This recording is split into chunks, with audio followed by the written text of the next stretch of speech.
En fait, il y a 2 sœurs qui m'ont exhorté que je ne pouvais pas chanter quand je prenais mon bain. Et en fait, parce que je chante souvent, parce que quand je prends mon bain, je fais au moins 1 heure. Et je voulais vraiment avoir un éclaircissement à ce sujet. Amen.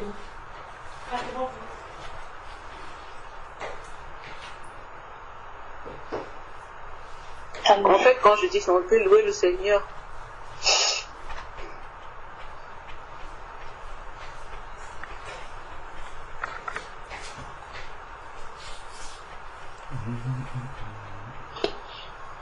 Donc, que tu ne dois pas louer le Seigneur quand je suis en train de prendre mon bain, parce que moi je pense qu'il faut prier sans cesse. Et n'importe où on se trouve. Et elles m'ont exhorté, elles m'ont dit que c'était pas pour prier. Parce qu'en fait je le fais beaucoup le matin. Et ça m'a un peu étonnée. En même temps aussi, je voudrais avoir les éclaircissements à ce sujet.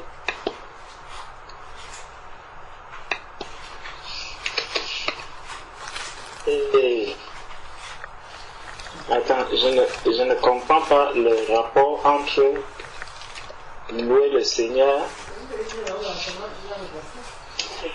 En fait, c'est parce qu'en fait, on est nu et on n'est pas souvent voilé, je crois. Je crois que c'était un peu peut-être par rapport à ça. D'accord. Que ta tête n'est pas couverte. C'était plus la nudité en fait, parce que ma tête pouvait être couverte, mais c'était la nudité en fait, et je comprenais pas en fait. D'accord. Ok. Là c'est facile, ma soeur. Là c'est facile. Prenons Jean 4.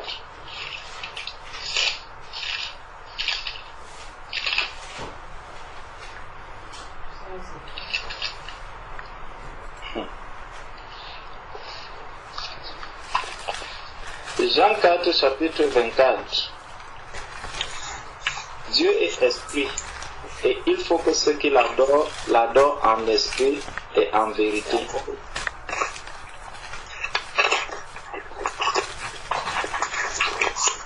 Le Seigneur nous recommande, en tant que femme, de ne pas prier la tête non voilée. C'est écrit dans la Bible. Mais où est-ce que il est écrit dans la Bible que si je me lave ou si je suis nu, je ne peux pas adorer le Seigneur, je ne peux pas louer le Seigneur? Bon. Si je prends comment je peux m'expliquer cela?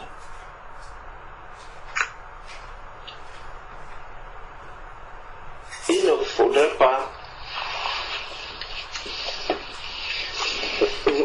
Vous savez ce qui nous dérange un peu en tant qu'enfants de Dieu, c'est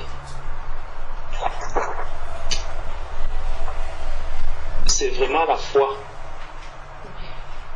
C'est que c'est comme si on ne connaissait pas Dieu, en fait. C'est comme si on ne connaissait pas le Dieu que nous sommes en train de servir, quand le Seigneur avait dit à la Samaritaine que vous adorez celui que vous ne connaissez pas. C'est comme si aujourd'hui on est enfant de Dieu, mais on ne connaît pas le Dieu que nous adorons. Dieu connaît un peu chacun de ses enfants. Dieu sait que ma fille, lorsqu'elle me loue, lorsqu'elle m'adore, ce n'est pas...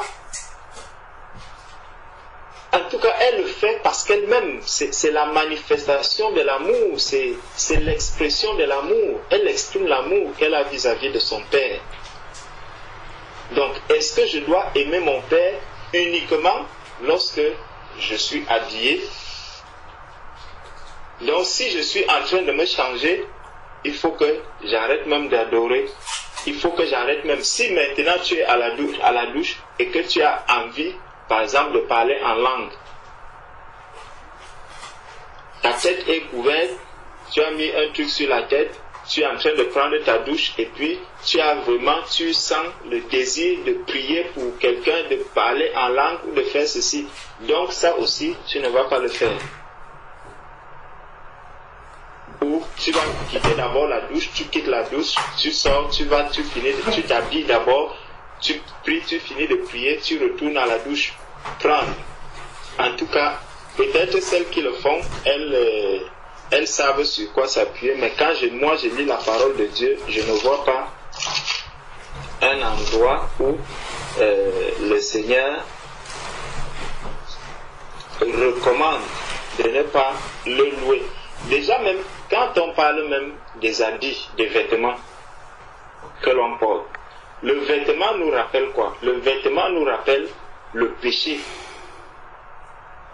Le vêtement que nous portons doit nous rappeler le péché. Dans Genèse, lorsque Dieu a créé Adam et Ève, ils n'avaient pas d'habits. Ils étaient nus. C'est après que le Seigneur est venu leur les vêtements de peau. Donc, peu importe, en tout cas, ce que je pense, c'est que la seule chose qui pourrait amener une sœur à ne pas louer le Seigneur, parce que si on parle de nu, que quand tu te laves, c'est comme un frère, quand un frère se lave, il ne doit pas aussi louer le Seigneur. Prier. Pourtant, quand moi je me lève le matin, je vais à la douche, je commence à louer le Seigneur, je vais prendre ma douche dans la louange. Donc, peut-être, frère, toi tu pourras un peu nous expliquer. Peut-être que moi aussi, je vais aussi apprendre cet enseignement-là aujourd'hui. Dis-nous comment toi tu fais. Peut-être je suis dans l'erreur par rapport à cela. Donc, moi je ne vois pas en quoi est-ce que cela est une mauvaise chose. Bon frère, je n'avais pas vu de verset biblique, mais en fait, je sais pas, en fait c'est parce qu'on ne connaît pas tout, j'avais demandé vraiment, et j'étais vraiment sérieuse parce que je le fais trop, en fait, je le fais constamment. Moi, en fait, plus la louange, moi je le fais plus à la douche, en fait. Pour moi personnellement, en fait. Moi-même je le fais régulièrement. Donc je pose la même question que toi aux frères qui sont là, éclairez-nous aussi.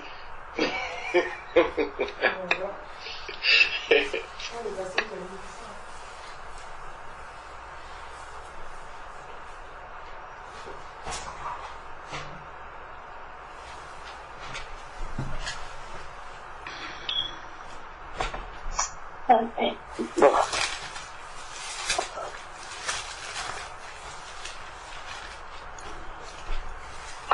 Je voulais parler, mais...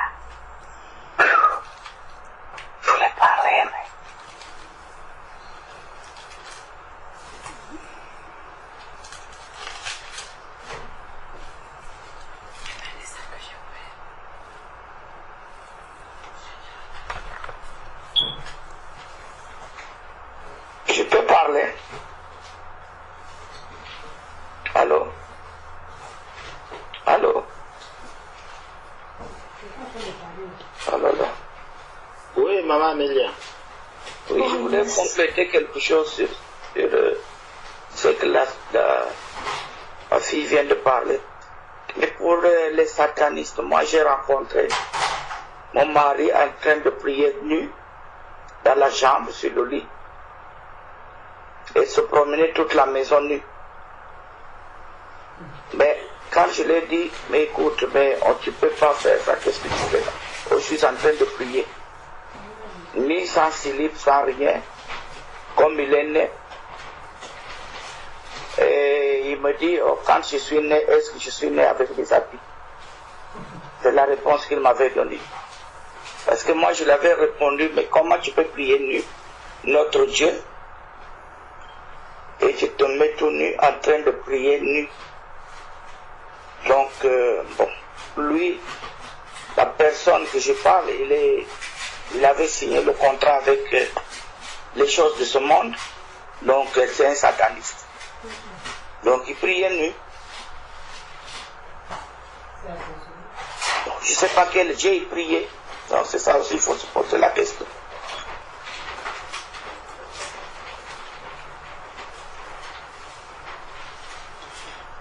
Je vais lire un passage dans la parole de Dieu et à la suite de ça, nous demander à chacun qui se posant cette question-là de pouvoir prier le Seigneur afin que le Seigneur nous éclaire personnellement pour ne pas en faire une loi, mais que chacun, selon la liberté qu'il a par rapport au Seigneur, puisse faire ce que le Seigneur va lui recommander. Donc, prenons Jean chapitre 21. Jean chapitre 21 à partir du verset 1.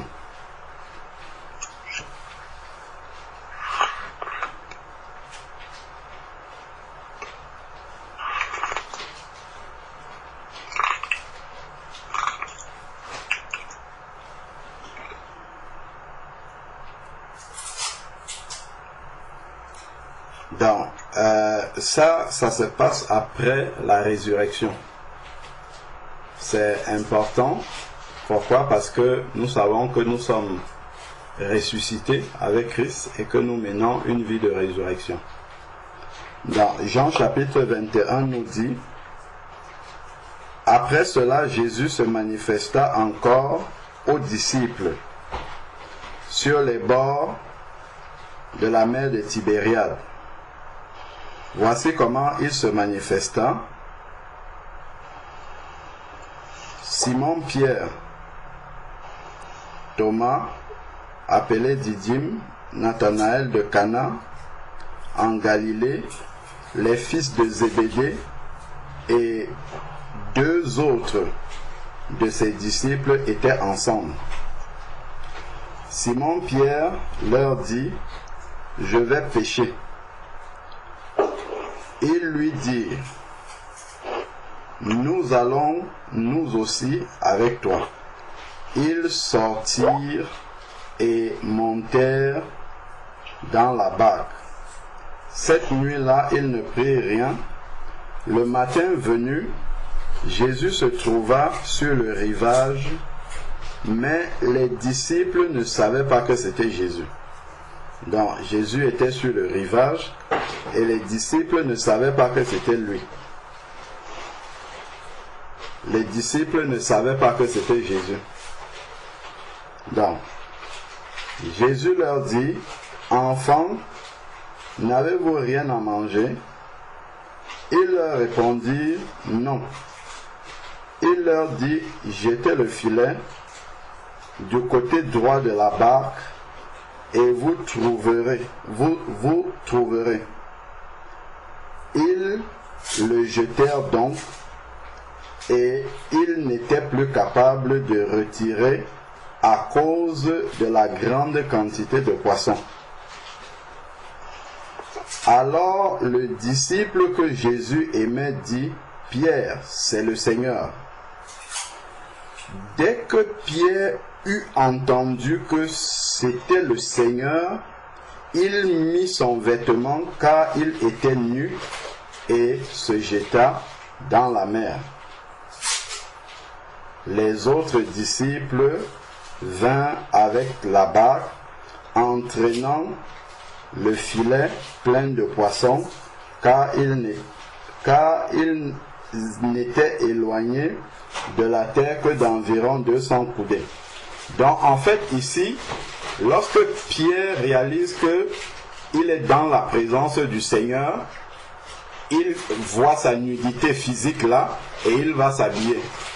Donc pour ma part, moi personnellement, si nous sommes dans une situation d'urgence, je ne sais pas, je suis à la douche, quelqu'un tombe, je ne vais pas m'habiller pour lui imposer les mains pour qu'il puisse, pour qu'il puisse être guéri. Mais autant que cela est possible, parce que le Seigneur me dit par exemple dans Romains Romains 12, verset 1, il dit de lui rendre un culte avec nos membres, et nous savons que le Seigneur demande d'être décent. Donc, autant que j'en ai la possibilité, moi je n'en fais pas une loi. Si quelqu'un veut louer le Seigneur dans la nudité et que lui il est à l'aise comme ça, mais quand je vois que Pierre, lui, quand il a su que le Seigneur est là, il a pris la peine d'abord, alors qu'il devait aller plonger dans l'eau, au contraire, pour aller dans l'eau, normalement c'est quand on est quand même plus léger, sans vêtements qu'avec vêtements, mais comme il y avait la présence du Seigneur, il a préféré aller dans l'eau avec les vêtements. Parce qu'il sentait qu'il y a quelque chose de pas décent dans la présence du Seigneur en étant dans la nudité. Pourtant, bon, là, on est déjà dans la résurrection. Donc, pour moi, personnellement, je le fais souvent, ça m'arrive de m'oublier et de louer le Seigneur comme ça, dans la nudité aussi. Mais si je m'en souviens autant que c'est possible, je préfère le faire quand je suis décent dans la présence du Seigneur. Voilà. Par rapport à ce que je vois Pierre faire là. Voilà. Donc pour moi, c'est ma compréhension des choses. Voilà. Après maintenant, je ne vais pas aller épier la liberté de quelqu'un. Je ne peux que lui conseiller de faire ça. Amen. Amen. Amen, amen, amen. Merci. Amen. Amen. Merci. Amen. Amen. Amen.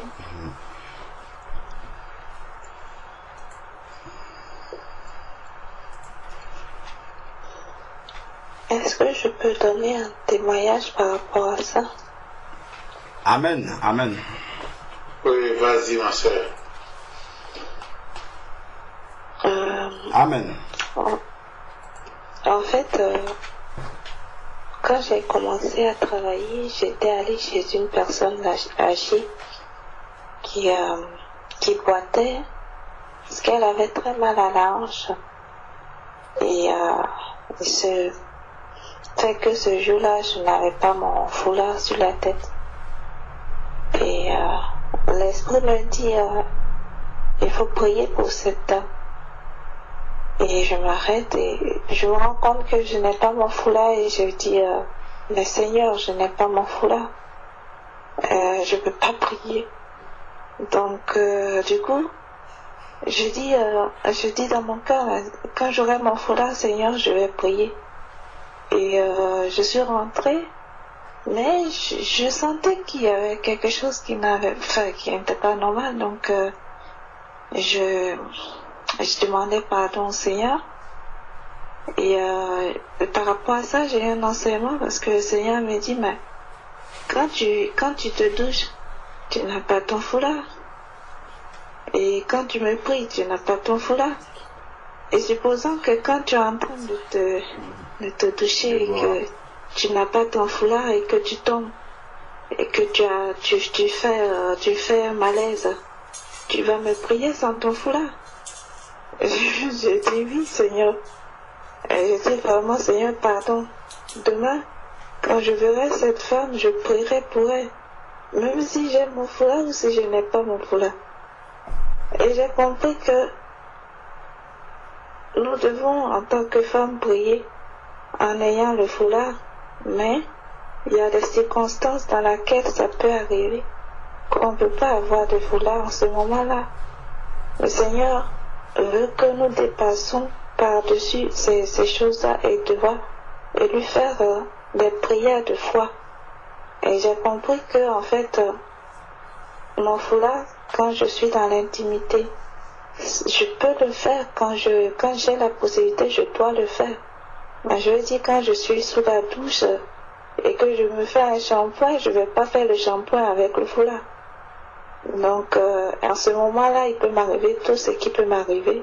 Et en ce moment-là, je dois prier. Je ne vais pas attendre de prendre mon foulard. Donc, je rejoins un peu ce que le frère Alain Patrick disait. Donc, soyez bénis. C'est un petit témoignage et un souvenir de l'enseignement que l'Esprit m'a donné. Soyez bénis à tout le monde au nom de Jésus. Amen.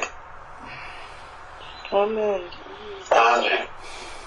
Amen. Amen. Amen, Lord. Gloire à Dieu.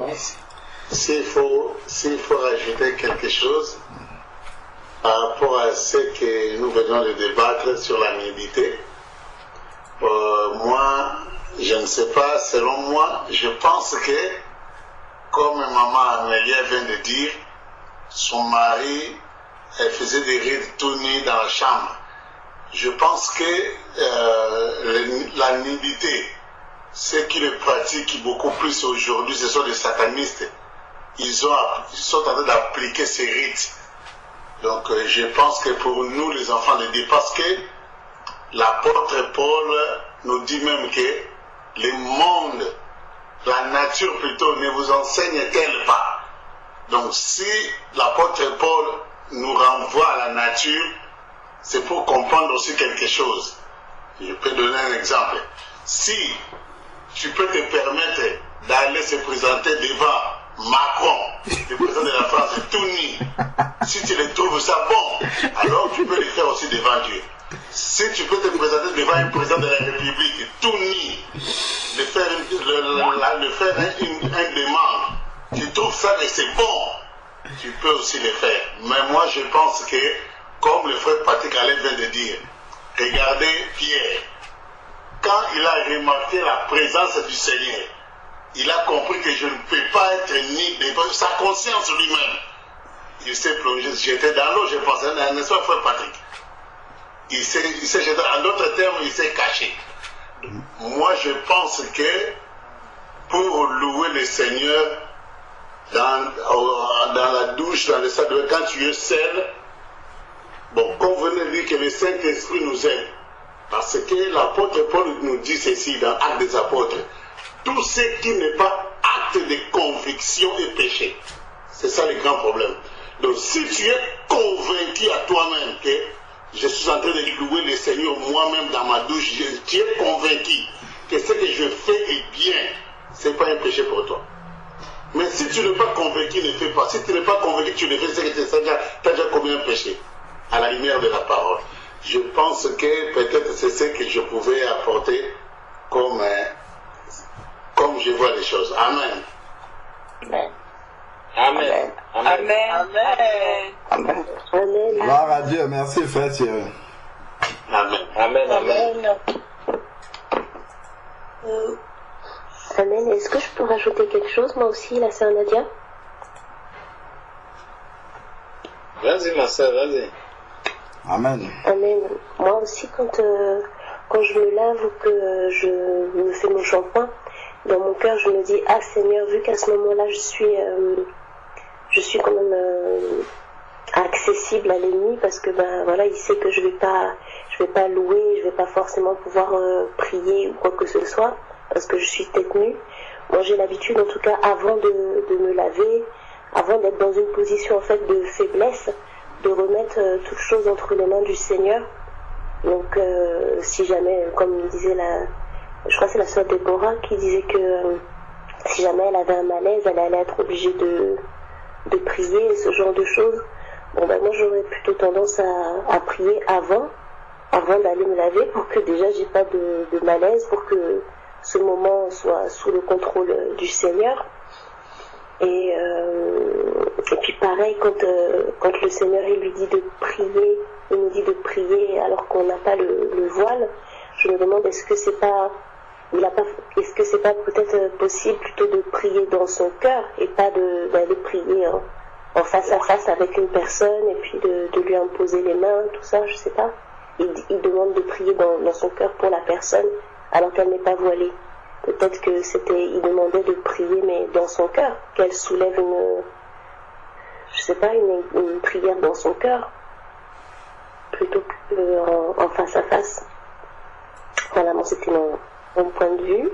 Et bon, je vous encourage tous à chercher vraiment la face du Seigneur et qu'il nous réponde intimement pour qu'il nous convainque vraiment par son esprit. Voilà mes frères et sœurs. Amen. Amen. Amen. Amen. Amen. Amen. Merci beaucoup, sœur. C'est la sœur Aïcha. Je crois que ce que le frère Thierry a dit, je bénis le Seigneur parce que moi, déjà, pour prier comme pour une personne ou un malade ou quelque chose, je ne me permets pas de le faire sans le foulard sur la tête déjà, parce que je ne veux pas avoir cette conviction-là que je suis en train de glorifier le Seigneur. Mais n'empêche que louer le Seigneur, en fait, à chaque fois, je chante tout le temps dans ma tête. Que ça soit quelqu'un qui est près de moi, entend ou il n'entend pas, sur la douche, partout. Je me rends même pas compte, je suis tout le temps en train de chanter quelque chose dans mon cœur, dans ma tête. Je veux dire, si c'est sur la douche, je suis toujours en train de fredonner quelque chose, mais j'ai pas de foulard, je veux dire, tout le temps quand même sur la tête. Et donc je vais revenir sur ce que le frère a dit, Thierry a dit. Et si tu n'as pas cette conviction, gentil, dès que je me rends compte que tu es en train de chanter, tu n'as pas de foulard sur la tête, j'arrête. Mais souvent, je veux dire, tu te rends même pas compte, tu es en train de chanter, glorifier le Seigneur dans ta tête ou dans ton cœur sans le foulard. Vraiment, moi, je me dis que le Seigneur est souverain. Il est souverain de telle sorte que lui-même il dit que on le loue ou on le prie tout le temps, en fait, de toute notre force, de tout notre cœur, dans cette constante je dis louange que j'ai avec lui. Je me rends pas toujours compte que c'est Raïcha, t'es en train de te laver, t'as pas de foulard sur la tête. Dès que je prends conscience que oui, il y a quelque chose qui manque là. Oui, tu es en train de chanter, t'as pas de foulard. Oui, je m'arrête. Oui. Je dis, c'est comme tu te réveilles dessus, toi tu te dis, oui, je suis en train de chanter sans le foulard. Mais si je me rends pas compte, je me dis que le Seigneur me tient pas à rigueur de ça parce que je suis tout le temps en train de chanter. C'est ma façon de voir. Je me dis que le Seigneur est souverain. Il voit que là, je suis en train de chanter, je ne me rends même pas compte que je suis en train de chanter. Mais dès que je prends conscience de ce que je fais, par exemple, quelqu'un est malade ou ce qui peut se passer que je ne peux pas prier, et pour cette personne parce que je n'ai pas de foulard, je ne m'en veux pas pour ça parce que c'est par obéissance au fait. C'est pas que je ne veux pas prier, mais je sais ce qui signifie le foulard pour le Seigneur. Je ne veux pas prier. Peut-être que dans mon cœur, peut-être je vais être triste. C'est pour ça, mes sœurs, on est des femmes. Même si on n'a pas de foulard, je dis, le foulard c'est notre âme, quoi. On doit toujours l'avoir. Je vais dire, même si c'est pas sur la tête, peut-être, on a toujours quelque part quelque chose qu'on peut se couvrir la tête avec. Pas forcément c'est tel foulard je mets, même si c'est un pain, c'est un drap, tout ce que tu peux attraper, vraiment. Je dis dans la maison, il ne manque jamais quelque chose pour se couvrir la tête avec. Comme on parlait de la salle de bain, il y a la serviette, quoi. Si je fais un malaise et je prends ma serviette, je me couvre la tête, je veux dire, le Seigneur est souverain. Moi, peut-être, je ne sais pas si je me fais comprendre, mais moi, j'ai cette conviction-là que le Seigneur est souverain. Si je le loue dans mon cœur, ou je suis en train de le louer sans me rendre compte que, oui, tu loues le Seigneur, et il ne va pas me punir parce que tu as loué sans te fermer la tête. Mais dès que je prends conscience que je suis en train de faire quelque chose, dès que ça te fait tic dans la tête, qu'il y a quelque chose qui manque là, cherche à trouver ton foulard et à fermer la tête. Vraiment, soyons bénis et que le Seigneur nous éclaire comme la sœur l'a dit. Amen. Amen. Amen. Amen. Moi, ça m'est même déjà arrivé de prier avec un sachet plastique sur la tête parce que je n'avais rien d'autre autour de moi. J'ai pris un sachet plastique pour fermer la tête et pour prier avec. Peu importe ce qu'il y a de disponible, je vais le faire. Après, je sais pas, moi je me demande est-ce que pour la sœur Déborah, je trouve que c'était une manière du Seigneur de lui demander d'avoir toujours un foulard disponible autour du cou par exemple, et puis de pouvoir, comme on dit, le dégainer tout de suite dès qu'il y a un problème. Ça peut être ça aussi. Hein. Voilà, en tout cas, merci ma sœur Aïcha, c'était merveilleux. Sois bénie. Amen. Amen. Amen. Je voudrais dire quelque chose parce que généralement les dimanches c'est le jour que je prends beaucoup de temps pour louer le Seigneur. Et donc parfois je ne fais pas toujours exprès, mais je prends aussi plus de temps dans la salle de bain, parce que généralement je me lave dans la baignoire. Donc quand je suis dans la baignoire, j'ai le chapeau de bain. Je voudrais savoir si le chapeau de bain c'est une sorte de voile. Et je chante, je loue le Seigneur. Je peux faire louer le Seigneur pendant 2 heures sans me fatiguer.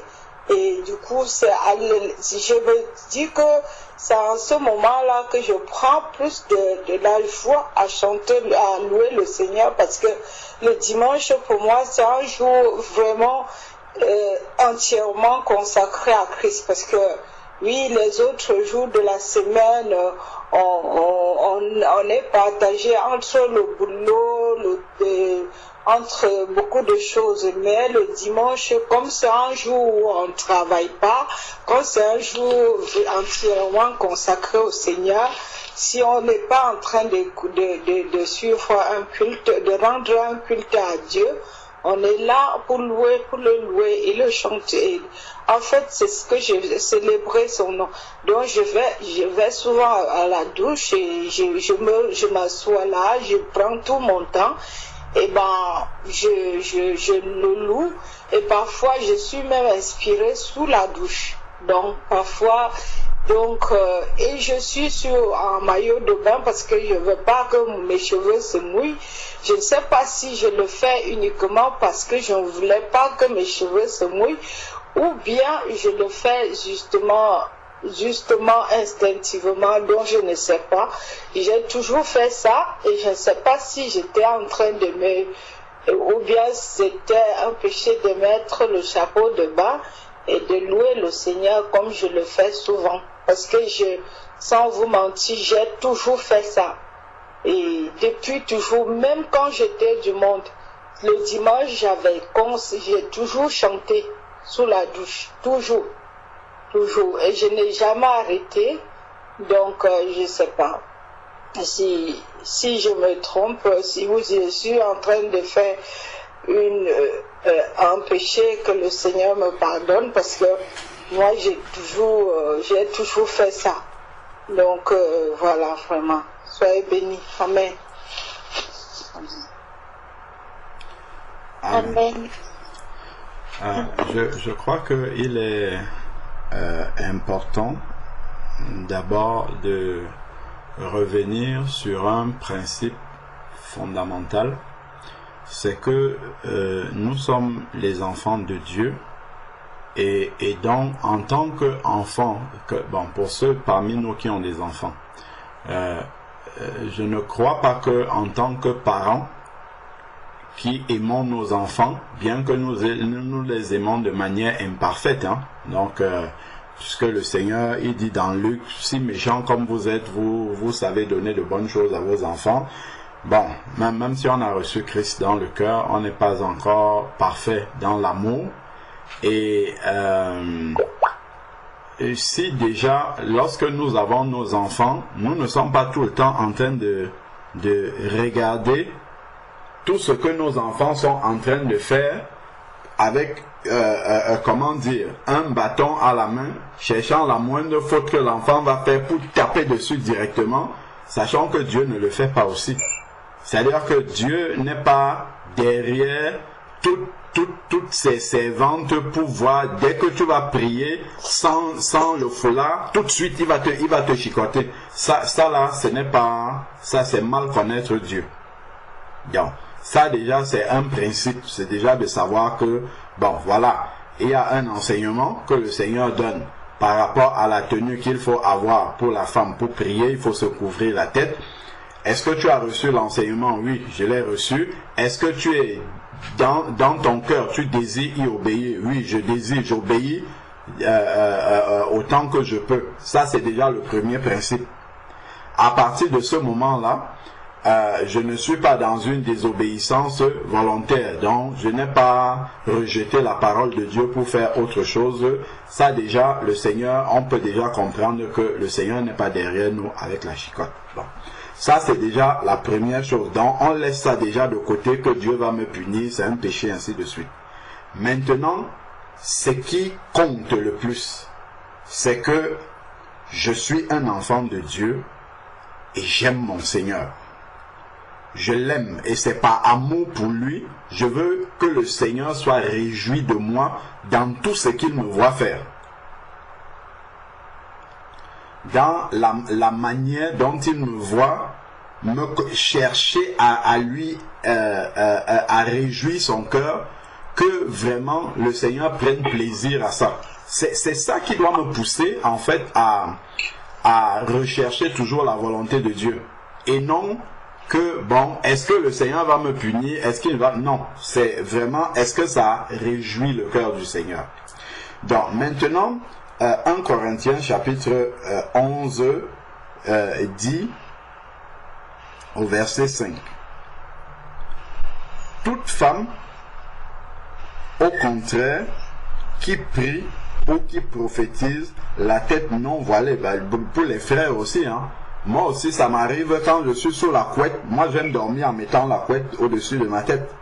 Mais quand je pense à prier, il faut que j'enlève cette couette-là. Moi, ça m'arrive souvent. Je suis dans le sommeil, mais je suis en train de prier. Même dans le sommeil, je me rends compte que non, là, il y a quelque chose qui ne va pas. Bon, ça, c'est juste pour dire que même pour les frères, hein, ou bien même dernièrement, mardi, lorsque vous étiez en train de prier à midi, moi aussi j'étais en train de prier, j'étais pas avec vous, mais j'étais en train de prier. Et je priais en marche, c'était pendant la pause, je priais en marchant sur la rue, dans la rue, et il pleuvait bien. Et j'avais une capuche, je voulais bien mettre ma capuche, au moins pour pouvoir continuer. Donc j'avais le choix, mettre ma capuche et ne pas me mouiller, et donc ne pas prier, ou alors prier et puis me mouiller. J'ai choisi de prier parce que j'avais juste 1 heure de pause, il fallait que je prie, et j'ai choisi plutôt prier et me mouiller. Voilà, donc c'est un choix qu'on peut faire. Comme j'aurais pu dire, bon, Dieu va comprendre, sauf que Dieu ne comprend pas. Ça serait une désobéissance dans mon cœur. Bon, c'était juste pour dire que même les hommes, hein, bon, on rencontre aussi ces problèmes-là parfois. Il y a des circonstances. Je sais que pour les sœurs, c'est un peu plus. Bon, donc ici, au verset 5, il dit, toute femme au contraire qui prie ou qui prophétise, la tête non voilée déshonore son chef. C'est comme si elle était rasée. Bon, après, il explique. Lorsque le Seigneur écrit ce verset-ci, il ne dit pas à moins qu'elle soit sous la douche, à moins qu'elle soit en train de se défriser, à moins qu'elle soit en train de faire ceci, à moins qu'il n'y a pas des exceptions là-dedans. Et nous, en tant qu'enfants de Dieu, lorsque nous lisons un verset comme ça, la première attitude, enfin je crois, hein, la première attitude que nous devons avoir dans le cœur, c'est que Dieu est parfait et que Dieu ne peut pas se tromper. Et s'il écrit un tel verset, ça veut dire qu'on peut toujours obéir à ce verset-là. Et il n'y a pas de circonstance où on ne peut pas. Si déjà dans mon cœur, quand j'approche ce verset-là, je me dis déjà qu'il y aura des exceptions, c'est que ces exceptions-là vont arriver et je vais être léger. Et je suis vraiment, par rapport à l'intervention de la sœur Nadia, quand elle disait à la sœur Déborah, peut-être Dieu veut t'alerter qu'il faut que tu aies toujours un foulard quelque part avec toi, parce qu'il t'a mis dans une circonstance où tu t'es retrouvé sans foulard. C'était peut-être pour t'alerter qu'il ne faudrait plus que tu te retrouves dans cette circonstance-là. Parce que tu peux être amené à prier de manière improvisée. C'est pas toujours que tu seras... Je me rappelle une sœur qui était ma collègue de service aussi, qui me disait que en fait chez elle, elle a beaucoup d'armoires partout dans la maison, et sur chaque armoire il y a un foulard qui est attaché là comme ça. Elle, c'est comme ça qu'elle procède. Donc, si elle se retrouve quelque part dans la maison et qu'elle tire seulement, tape, c'est déjà... Donc, si déjà dans mon esprit, il y a de se dire que si Dieu a donné un tel verset et il n'a pas précisé de contexte d'exception, ça veut dire que c'est toujours applicable, ça veut dire que je peux l'appliquer. Si je n'arrive pas à l'appliquer, c'est qu'il y a quelque chose quelque part que je n'ai pas bien intégré. Soit je prie au moment où normalement c'est pas le temps de prier. Par exemple, à mon travail, c'est vrai qu'on dit oui, prier tout le temps, c'est vrai. Mais au travail, soyons honnêtes, nous avons un employeur qui nous paye pour travailler. Il ne nous paye pas pour prier. Il nous paye pour travailler. Et je serai d'avis comme la sœur Nadia à prier avant d'aller au travail. Et si j'ai besoin de prier, alors à un autre moment, je vais aux toilettes, je prie, je prends une pause ou bien, je ne sais pas, en tout cas, je me débrouille pour pouvoir prier. Donc, je me dis déjà que, donc, en fait, si je n'arrive pas à obéir, c'est que ce n'est pas la parole de Dieu qui a un problème. C'est que ce n'est pas Dieu qui n'a pas pensé à mon cas particulier où je ne peux pas obéir, mais c'est moi qui n'ai pas bien compris la manière d'obéir dans telle ou telle circonstance. Non, moi, par rapport à la parole de Dieu, c'est comme ça. Donc, c'est plutôt vers moi que je dois me retourner pour examiner un peu la circonstance où j'ai pu me présenter devant le Seigneur. Par exemple, si je me mets à louer le Seigneur vraiment sans foulard, est-ce que réellement j'étais en train de louer en esprit et en vérité?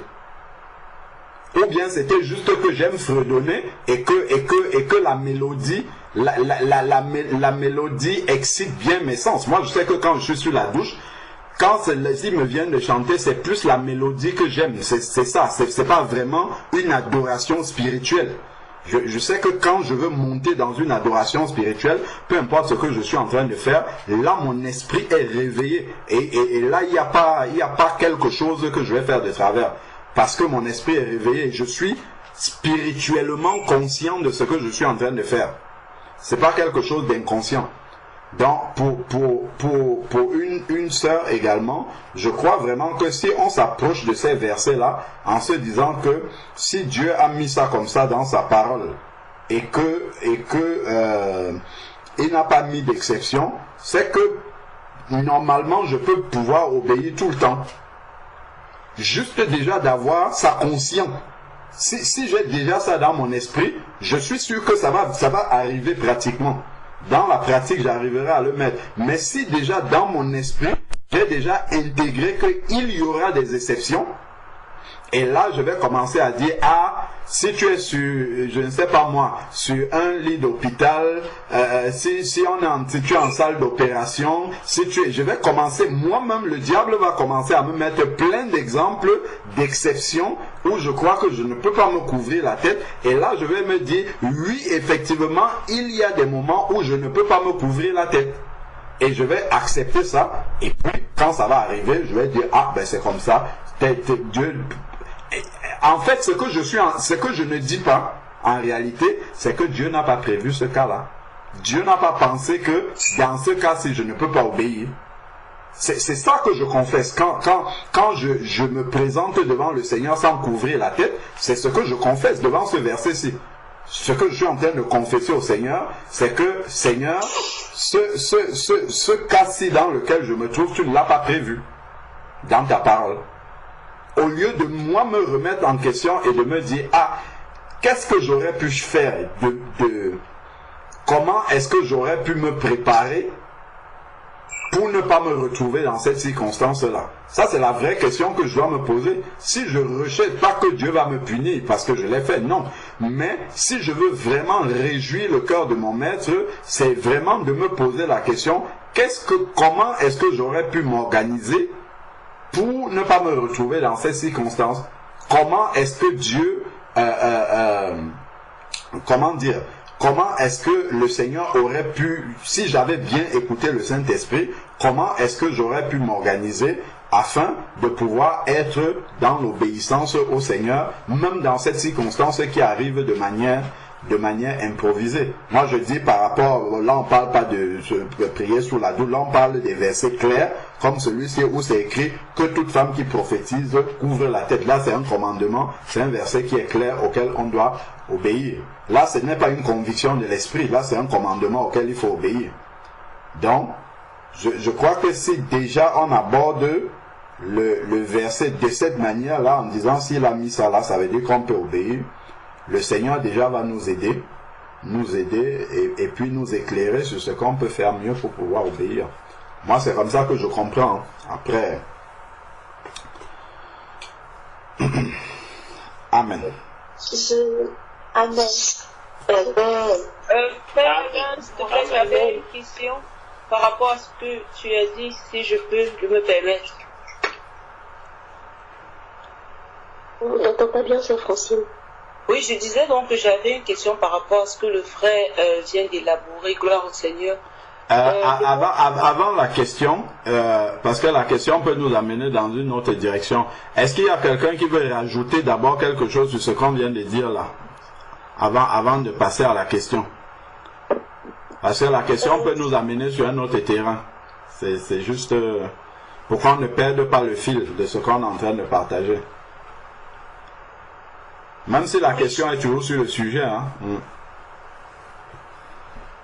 Oui, frère, c'est toujours sur le sujet, en fait, que je veux poser la question. Moi, ce que je peux vous dire, c'est d'avoir beaucoup de foulards, dès dans le sac, dès à la douche, dès partout. Amen, amen. Moi, c'est ce que je veux dire. Amen. Gloire à Dieu. Il y en a ici. Amen, vraiment. Ou vraiment de ne pas avoir honte. C'est quelque chose, c'est ça, d'avoir honte de, je sais pas moi. Comme je disais tout à l'heure, d'attraper même un sachet plastique. Je trouve que c'est mieux d'avoir honte aux yeux des hommes, des êtres humains, en prenant quelque chose de ridicule pour se couvrir la tête, plutôt que de désobéir à notre Dieu. Moi, je préfère, je sais pas, j'attraperai, je sais pas, l'habit d'un enfant, que je mettrai sur ma tête, un sac plastique. Je prendrai tout ce que je peux, mais je préfère couvrir ma tête et prier. Mon Dieu, dans l'obéissance, vraiment, c'est quelque chose pour moi qui est capital. C'est ça, et c'est ça vraiment que j'essayais de dire à notre sœur Déborah, que soit c'est parce qu'il faut qu'elle ait quelque chose de toujours disponible, un foulard, un voile toujours disponible à sa portée, ou sinon de dépasser la honte et de prendre le premier élément qui tombe sous sa main et d'obéir à notre Dieu. Voilà. Amen, amen. Amen. Amen, sois béni, pasteur. Je crois que, en fait, c'est ça. C'est ça. Et ce que la sœur Déborah, elle a vécu, moi, ça m'est déjà arrivé, mais un peu longtemps. Mais ça m'a permis de, vraiment d'être vigilante sur, déjà, j'en ai toujours sur la tête. En bas de mon coussin, il y en a un au salon. Bon, la sœur Hélène, elle peut témoigner chez moi, quand tu viens dans tous les pièces, il y a un foulard. C'est notre âme, quoi. Dans le sac, il y en a. Si j'ai 2 sacs à main, il y en a un dans celui-là, un dans celui-là. Et la sœur Myriel nous a bénis avec des petits, avec des chapeaux vraiment qui font foulard. Et les enfants, ils peuvent en mettre, tout le monde. Au fait, t'as toujours quelque chose à la main.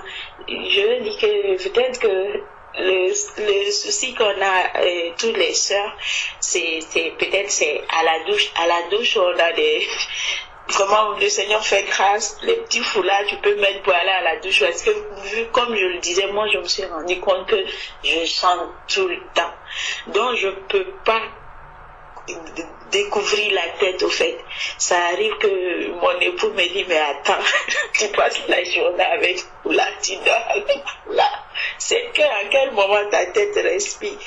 Oui, c'est drôle, mais au fait, tu peux rien faire sans ça. C'est comme t'es nu, et c'est ce que je voulais dire. Quand tu es habitué, c'est fini, au fait. Mais les débuts, ceux qui n'ont pas l'habitude de mettre des foulards, peut-être que ça peut être un peu compliqué. Mais ma soeur Nadia, je bénis le Seigneur pour ta vie, ma soeur, c'est ça. Tout ce que tu trouves, le Seigneur a dit de se couvrir la tête. Donc, ma soeur, que ça soit un drap, je sais pas. Mais si tu es vraiment conscient que je dois prier pour quelqu'un, déjà, tu dois avoir ton foulard sur la tête. Si tu l'as pas, tout ce que tu trouves, tu te couvres la tête. L'essentiel, c'est d'obéir. Comme le frère a dit, si le Seigneur parle de ça, c'est parce qu'il sait qu'on peut. C'est vrai que pour la douche, c'est une autre histoire, mais merci frère. On va s'améliorer. Mais n'empêche que, au fait, nous-mêmes, ça nous fait plaisir d'obéir, parce qu'au moins, on sait qu'il y a un côté où le Seigneur a mis à part pour nous et que on voit qu'on réussit. Si ce côté-là, donc bénis le Seigneur pour ça. Amen. Amen. Amen. Je vais apporter. Je ne savais pas que la douche posait un problème, hein, puisque les femmes normalement ont des chapeaux de bain, non?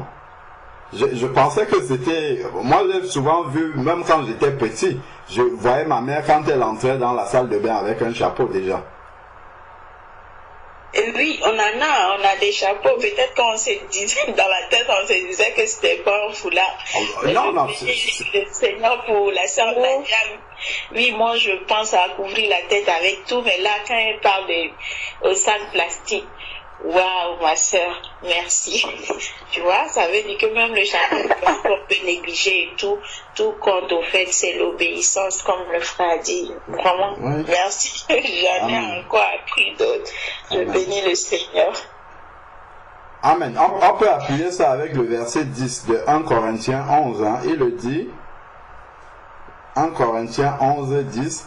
C'est pourquoi la femme, à cause des anges, doit avoir sur la tête une marque de l'autorité dont elle dépend.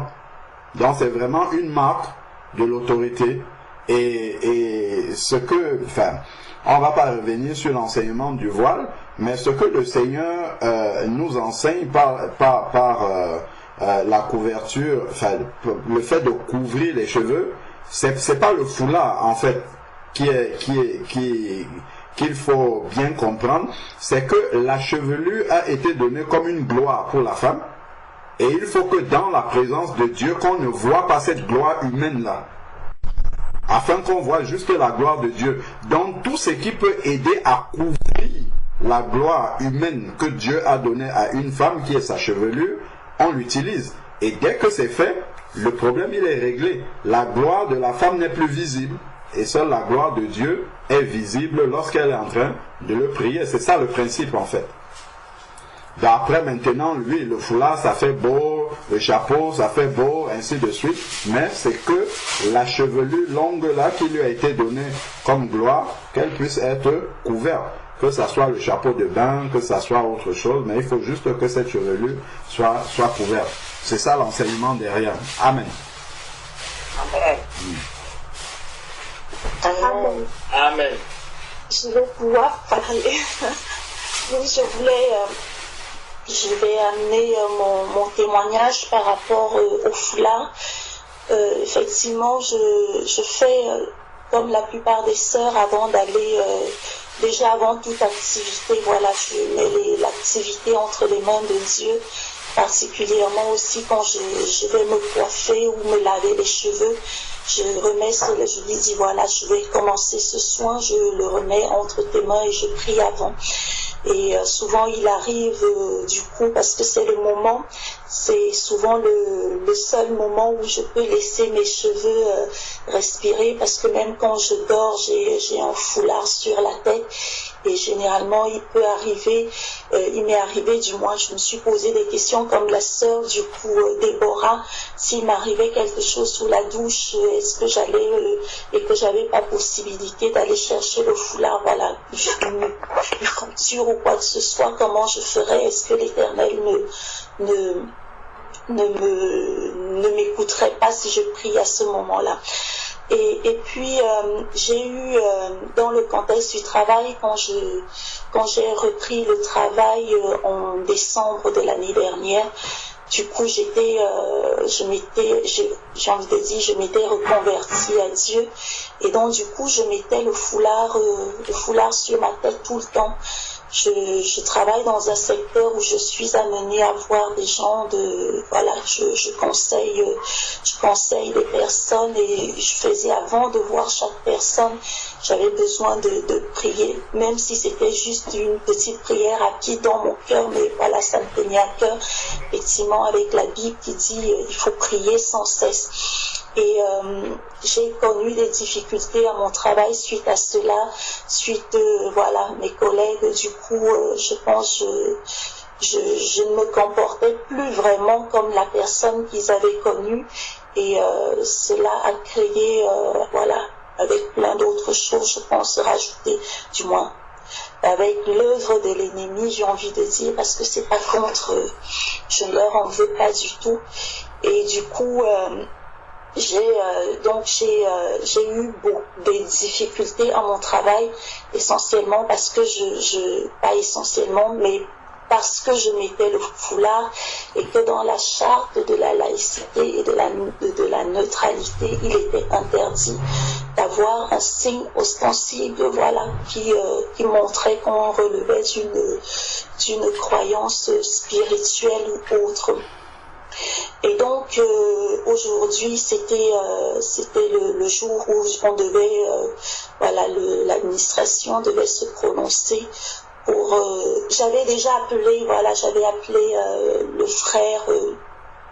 frère pour en discuter parce que j'ai eu une mesure disciplinaire et du coup je m'interrogeais un petit peu sur est-ce que j'avais bien fait ou je n'avais pas bien fait et le frère m'avait dit qu'il faut agir avec sagesse, peut-être remettre l'action, mes activités avant d'aller au travail, voilà, les remettre à Dieu ou agir avec sagesse en mettant au couvre-chef. Et en fait, aujourd'hui, pendant la mesure disciplinaire, ils ont ressorti la jurisprudence. Il y a eu des personnes qui ont été révoquées carrément parce que même les couvre-chefs, voilà, c'est la neutralité, c'est la laïcité, donc on ne doit pas mettre même des couvre-chefs. Et pendant ce qui s'est tenu aujourd'hui, je priais dans mon cœur. Du coup, j'avais pas de foulard. Parce que du coup, suite à cela, j'ai vraiment commencé, déjà quand je le mettais tout le temps, malgré que la hiérarchie m'avait interpellée, j'avais présenté cette histoire à Dieu. Et la conviction, c'était je devais mettre le foulard. C'était vraiment ma conviction à ce moment-là.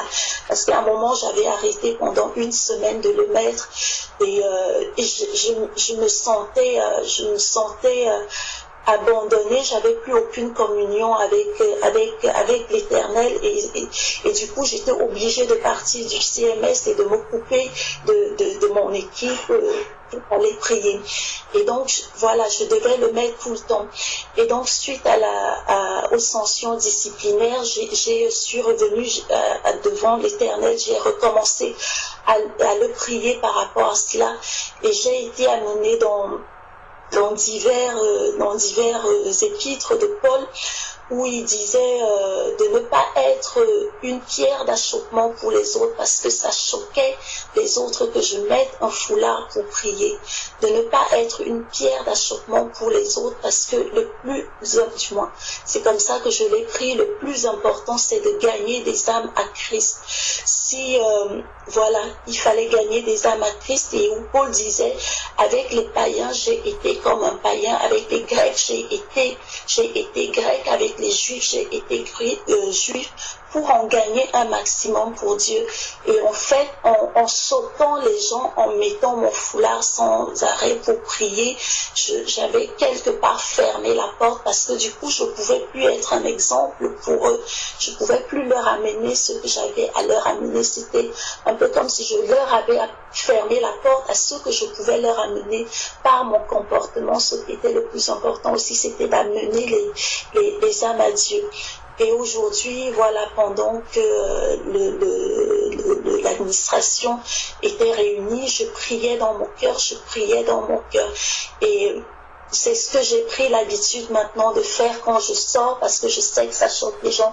Même si, voilà, quand je sors, je suis toujours en prière, je prie dans mon cœur. Et même dans la voiture, dès que je reviens à la maison, je remets mon foulard, même pour chanter, même pour prier. Voilà, c'est ainsi que moi je procède actuellement. Je pense que comme disait effectivement le frère Thierry, on en revient toujours, c'est la conviction qui est importante parce que tout ce qui se fait sans conviction est péché et l'Éternel, je pense qu'il tient compte de voir notre envie de lui faire plaisir et il faut tenir compte de tous les paramètres. Gagner des âmes, c'est important pour l'Éternel. Voilà, j'espère simplement que mon témoignage n'amène pas le brouillard dans les esprits. Amen. Amen. Amen. Oui, amen, amen. Gloire au Seigneur, sois fortifiée, ma sœur. Amen, amen. Que Dieu te fortifie vraiment. Amen. Il est aux commandes, il est aux commandes. La révocation, par la grâce de Dieu, n'a pas été acceptée. Donc voilà. Amen. Amen. Gloire à Dieu. Amen. Moi aussi, j'ai un témoignage qui rejoint un peu ce que la sœur Patricia a dit. C'était il y a quelques mois au travail. Bon, moi, je peux pas être voilée au travail, c'est pas possible. Je travaille à la banque. Et il y a une de mes collègues qui était en train de mourir littéralement. Je sais pas, elle faisait des crises, elle tombait, enfin, voilà, bref. Et les pompiers ne voulaient pas venir. J'étais pas bien. J'étais pas bien parce que je savais ce que je devais faire, mais j'étais pas voilée. Et à l'agence, ils ont plein de ponchos. Je sais pas pourquoi les collègues ont des ponchos. Donc, ce que j'ai commencé à faire, c'est en prendre un et le mettre sur ma tête. Et ma responsable, elle arrive, elle est en train de me menacer, enlève ça tout de suite, qu'est-ce que tu fais? Je dis, bon, ok, c'est pas grave, j'enlève. Mais j'étais paniquée, vraiment paniquée, j'ai paniqué. Et là, je lui ai dit, non, mais c'est pas possible, elle va mourir, qu'est-ce que je vais faire? Et donc, du coup, j'appelle à Sarah Richard, je dis, Sarah Richard, je suis limite en train de pleurer, mais qu'est-ce que je dois faire? Oh là là, je sais pas quoi faire et tout. Donc, vraiment, elle m'a conseillé, elle m'a dit vraiment de prier dans mon cœur et de la toucher, prier pour elle dans mon cœur, parce que je ne pouvais pas. C'est pas que je ne voulais pas, c'est que je pouvais pas. Je peux pas mettre mon voile. Enfin, je veux dire, c'est pas possible. Donc, du coup, c'est ce que j'ai fait. Je suis partie la voir, ma collègue, je commence à prier dans mon cœur. Et gloire à Dieu, elle a été rétablie. Donc, ça, c'est un grand témoignage. Mais c'est pas que je veux pas mettre le voile. Mais des fois, on n'a pas le choix. Enfin, j'avais pas le choix, en fait, de prier dans mon cœur. J'ai suivi le conseil de la sœur Aïcha et vraiment, pour moi, j'ai été bénie parce qu'un grand témoignage ressort de ça, parce que ma collègue, elle a été guérie. Dès que j'ai commencé à prier pour elle, j'ai commencé à la toucher, elle a commencé à revenir à elle, à revivre et tout. Et franchement, je bénis le Seigneur pour ça. Donc voilà ce que je voulais ajouter. Amen.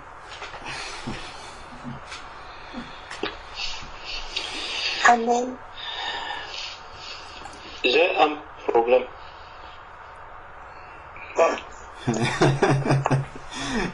Quel problème? Amen. Quel problème? Avec tout ce que j'entends là, j'ai un problème.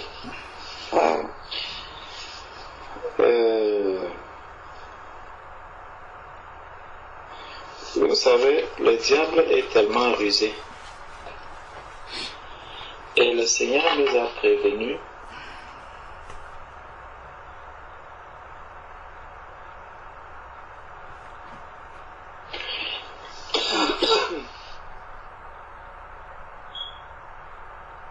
Le frère parlait tout à l'heure des temps de la fin. Nous sommes dans les temps de la fin.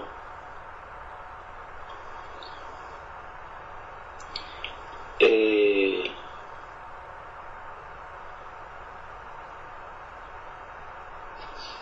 vous savez que la fin des choses ne va pas...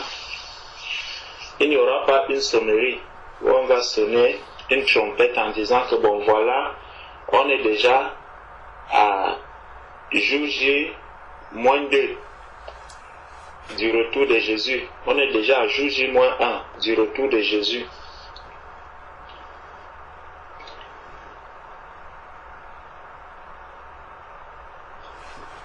La parole de Dieu nous dit quelque chose dans 1 Corinthiens 14, verset 32.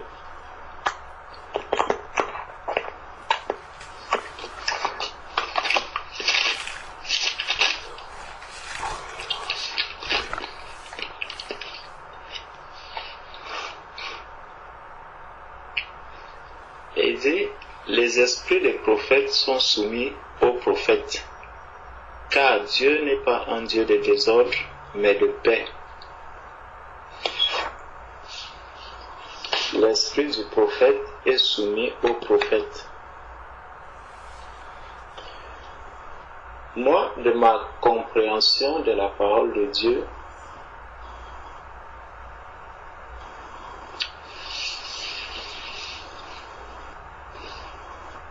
je me dis que lorsque je préférerais encore adopter l'attitude que la sœur Nadia nous a conseillé tout à l'heure, de prier avant. Et pour mes sœurs, vraiment, prenez le temps, pas seulement vous, prenons le temps de beaucoup prier avant d'aller au travail.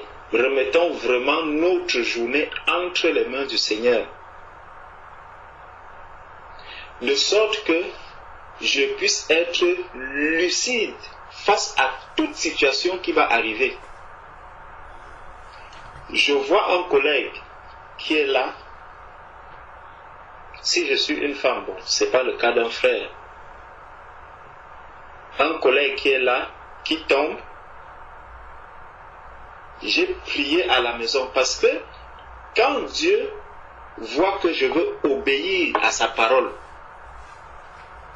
quand Dieu voit que j'ai le désir vraiment de lui plaire dans tout ce, Dieu va se glorifier et il va se manifester.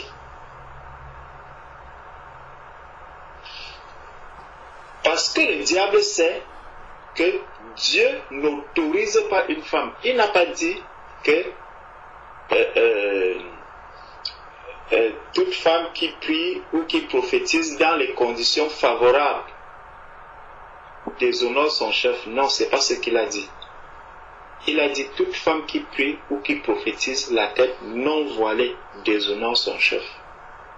Donc, si j'ai prié le matin en disant Seigneur, tout ce qui arrive en journée, c'est comme ça que moi je vois les choses.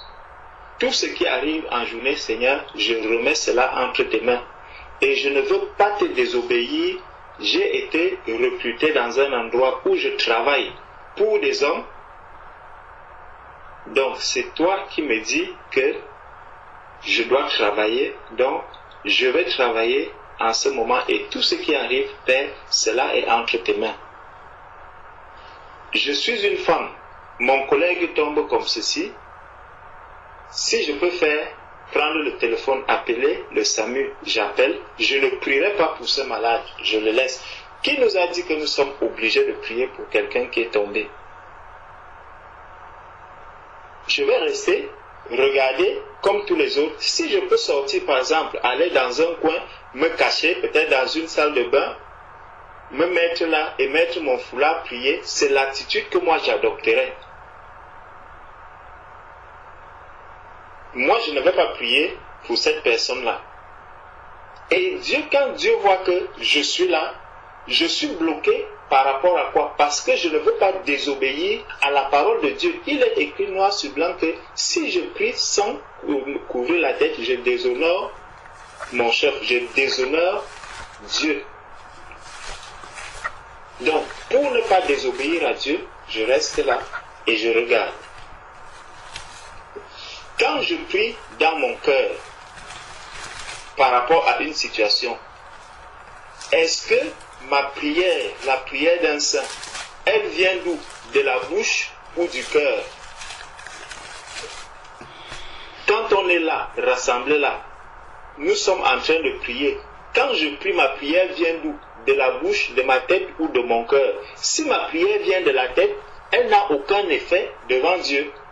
Parce que Dieu est venu changer mon cœur pour que le cœur que j'ai maintenant, c'est lui qui doit l'adorer, c'est lui qui doit le louer. Et est-ce que donc le cœur nouveau que j'ai reçu du Seigneur va m'amener à prier la tête non voilée parce qu'il y a un problème qui s'est présenté?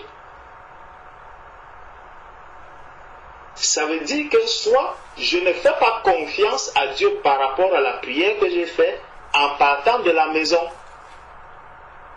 Donc quand je pars de la maison le matin et que je remets tout entre les mains du Seigneur, je dois savoir que Dieu est au contrôle de toute ma journée. Il va prendre le contrôle de tout ce qui se passe jusqu'à ce que j'ai peut-être la possibilité de me retirer encore 5 minutes, aller prier et revenir. Donc, ça encore, c'est un problème de foi, c'est un problème de confiance que je fais au Seigneur. En me disant vraiment, Seigneur, tu as écouté ma prière de ce matin et je sais que ce qui est en train de se passer là, Seigneur, je ne peux pas te désobéir parce que je sais que je t'ai prié pour mes collègues. Donc, tu es au contrôle de la vie de chacun de mes collègues. Même celui qui est tombé là, tu es au contrôle de sa vie. Je regarde faire, j'attends le Seigneur, voir comment est-ce que le Seigneur va agir. Maintenant, si je me sens vraiment poussé, je me retire, je vais prendre mon foulard, je le mets sur la tête et je me mets à prier. Parce que quand on va commencer à dire, non, je priais dans mon cœur, je priais dans mon cœur, c'est toujours pas le cœur que nous prions. La prière qui monte vers le Seigneur, c'est une prière qui vient d'un cœur qui est sincère. Ce n'est pas une prière qui vient d'une tête qui est bien pleine ou d'une tête qui est sage. Non.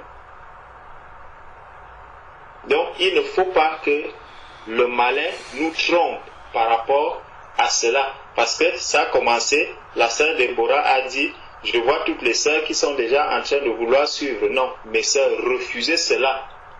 Priez le matin avant d'aller au travail avec votre foulard. En journée, mettez tout ce qui se passe en journée entre les mains du Seigneur. Le Seigneur n'est pas limité dans le temps. Il ne va pas te dire que bon, la prière que tu as faite, je vais l'exaucer jusqu'à 11 heures. Après 11 heures, le taux d'exaucement est fini. Non. Si tu vois que c'est à 13 heures que tu vas prendre ta pause, fais ta prière. Le Seigneur, la prière que tu as fait le matin, elle va prendre effet, elle va agir toute ta journée. Ma soeur, fais confiance à Dieu. C'est seulement ça encore, c'est un problème de foi. L'esprit du prophète est soumis au prophète. Donc, en marchant, en avançant, reste lucide. Et ça doit travailler quoi? Ça doit travailler le fruit de l'esprit. C'est que je ne veux pas me laisser embobiner par le sentiment. Je vois mon collègue qui est en train de souffrir là, la chair me dit que non, là il faut prier, fais quelque chose. Je me mets à prier dans le cœur, non. Je dis Seigneur, tu es au contrôle de toutes choses. Et je reste là, je regarde. Je vois comment Dieu va se manifester et comment Dieu va agir. Je suis au milieu de mes collègues. Puisque là où on m'a recruté, là où je travaille, on m'empêche de mettre le foulard. Je ne mets pas le foulard pour obéir aussi à ces autorités qui sont là. Parce que moi-même, je me suis engagé. Ce n'est pas quelqu'un qui est venu signer à ma place. C'est moi-même qui ai signé ce contrat que je vais travailler avec vous. Donc, j'ai accepté les conditions qui m'ont été proposées. Donc, j'ai signé, je reste là. Je ne vais pas mettre mon foulard. Tu ne vas pas chercher le beurre et le pain et l'argent du beurre. Non. Si tu t'es engagé avec ton employeur, fais ce que l'employeur te demande de faire. D'autant plus qu'il ne t'a pas dit dans les conditions de départ. Tu ne lui as pas dit que, comme tu vois là, moi je me voile. Donc, mets aussi dans le contrat que je dois mettre le foulard. Tu ne l'as pas mis dans le contrat. Donc, là, tu commences à faire ton travail. Lorsque tu prends ta pause, tu sors, tu vas prier. Si tu veux louer le Seigneur, tu vas adorer le Seigneur. Tu finis, tu reviens, tu fais ton travail. Et ça, moi je crois que en restant de cette manière, ça nous amènera aussi à savoir faire confiance à Dieu. De sorte que quand j'élève vraiment la prière, si je sais que j'ai toute la journée ici, ou je compte sur la prière que j'ai faite le matin. Sans cette prière, si je ne m'appuie pas vraiment sur cette prière, ma journée est totalement gâchée. Alors je vais prier le matin avec foi. Avec foi, jusqu'à ce que je me dis, waouh, je commence à regarder le temps. J'ai fini le travail à 18h. Donc ma prière du matin, là, elle doit tenir jusqu'à 18h. Tant que 18h arrive, et ma foi reste attachée à Dieu en ce moment-là. Mais comme je sais que je peux même désobéir, je me mets à prier dans le cœur en journée. La prière même que j'ai faite le matin, je vais encore la reprendre. Non. Commençons à avoir foi, la foi au Seigneur. Tu donnes une parole, tu sens que cette parole-là pèse devant le Seigneur. Seigneur, prends le contrôle de ma journée. Tu mets foi dans cette parole-là et toute la journée, tu seras en paix. Tu ne seras pas embêté, tu ne seras pas dérangé parce que tu sais que le Dieu que tu as prié, il a exaucé cette prière-là. Il dit, si vous demandez quelque chose à mon nom, croyez que vous l'avez reçu. Et vous verrez cela s'accomplir. C'est ce que la parole de Dieu dit. Donc, appliquons cette parole, vivons cette parole-là. Ne désobéissons pas à Dieu. Voilà ce que moi je pouvais vous donner comme conseil. Que Dieu vous bénisse, mes sœurs. Amen. Amen. Amen. Amen. Oh, ma soeur Hélène, je te demande pardon, je t'ai amené à la faute. Pardonne-moi, oh ma soeur. Le Seigneur me fait grâce. Moi, au travail, vraiment, je bénis le Seigneur. Là où on travaille le matin à la cuisine, comme on a les charlottes, l'après-midi, je vois ma collègue arabe qui enlève le voile, quand elle arrive au travail. Comme moi, j'ai un foulard. Personne ne m'a jamais dit, ne mets pas de foulard pour venir ici. Vraiment, j'ai pas de problème. Tout ce qu'on m'a dit, il faut pas louer le Seigneur ici. Et c'est pas, l'école est laïque, les trucs comme ça, mais bon. Vraiment, par rapport à me couvrir la tête, j'ai jamais eu de problème par rapport à ça. Donc, ma sœur Hélène, je te demande pardon de t'avoir poussé à la faute parce que je ne peux pas imaginer ce que tu peux vivre toute la journée sans foulard. C'est vraiment compliqué, donc pardonne-moi. Amen. Je vais lire un verset qui peut nous aider à bien comprendre l'exhortation que le frère Georges vient d'apporter pour les sœurs. Si nous prenons Matthieu chapitre 6.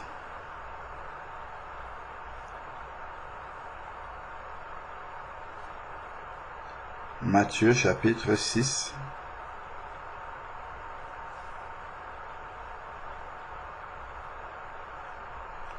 Prenons à partir du verset 7. Matthieu chapitre 6, à partir du verset 7.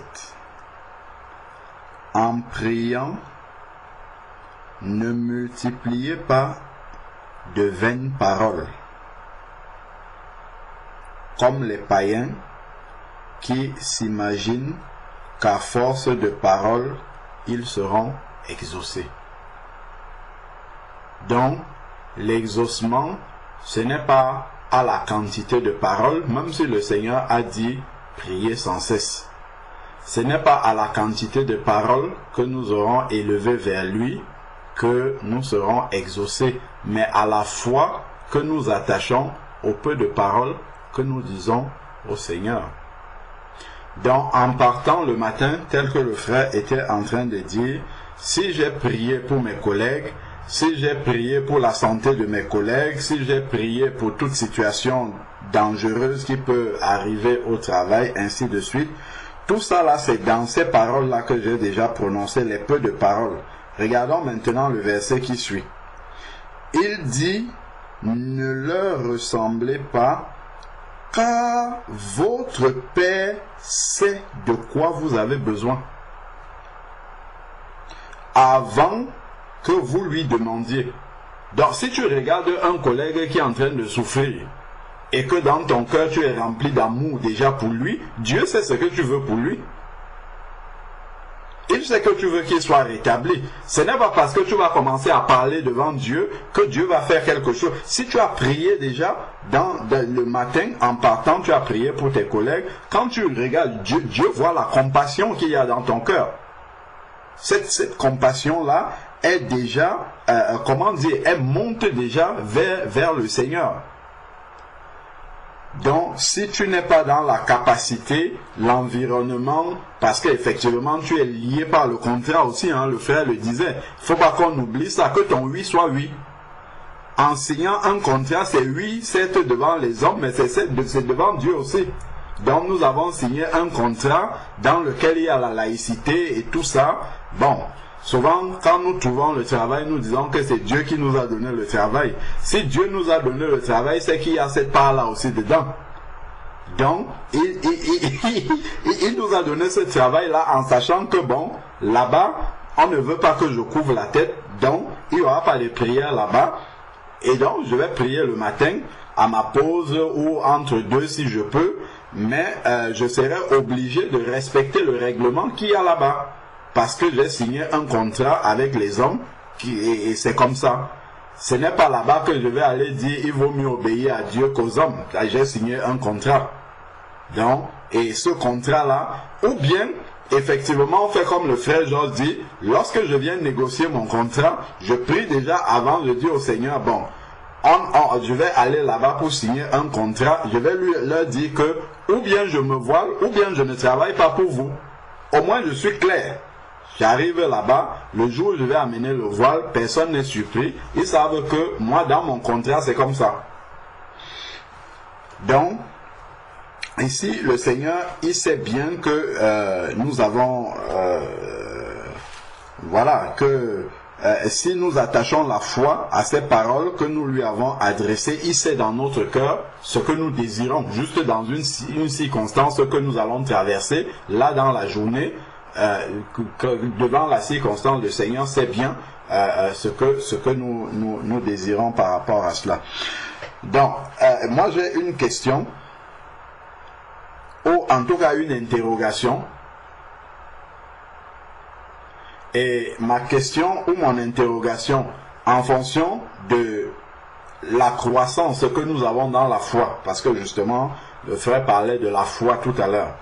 Est-ce que nous devons toujours prier pour les malades? Si un collègue est malade, est-ce qu'on est obligé de prier pour qu'il soit guéri? C'est une question pourquoi. Regardons un peu Marc 16, verset 17. Je suis en train de me poser cette question-là. Commençons au verset 16. Celui qui croira et qui sera baptisé sera sauvé. Il parle de la foi, mais celui qui ne croira pas sera condamné. Donc, il parle de la foi.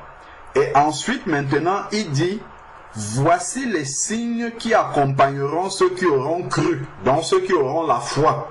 C'est une question de foi, pas de parole qu'on prononce. Ensuite, maintenant, il dit, en mon nom. Donc, en tant que disciple, quand tu es au travail, qu'on t'ait signé le contrat en tant que Patricia avec ton nom de famille, tu restes un disciple du Seigneur et le Seigneur te reconnaît comme son disciple là-bas. Même si tes collègues ne savent pas que, en plus d'être employé là-bas, tu es une ambassadrice du Seigneur, tu l'es quand même. Donc, ta présence là-bas, c'est la présence du royaume de Dieu. Donc, il dit, donc, en mon nom, tu es aussi là-bas au nom du Seigneur. Tu couvres que c'est lui qui t'a donné ce travail-là. Bon, ils chasseront les démons, ok. Ils parleront de nouvelles langues, ça il faut parler. Ils saisiront les serpents, ok. S'ils boivent quelques breuvages mortels, il ne leur sera fait point de mal. Ensuite, maintenant, ils imposeront les mains aux malades et les malades seront guéris. Ce n'est même pas dit qu'ils prieront pour les malades. Hein. Si tu as la foi, quand tu poses ta main sur quelqu'un comme ça, tu lui transmets la vie qui est en toi. Tout simplement, sans rien dire. Parce que la vie de Christ habite en toi. C'est vrai que en fait, ça nous amène à élever vraiment notre niveau de foi. Attends. Il y a plein d'exemples dans la parole du Seigneur, dans les évangiles, où Jésus a guéri des personnes sans parler.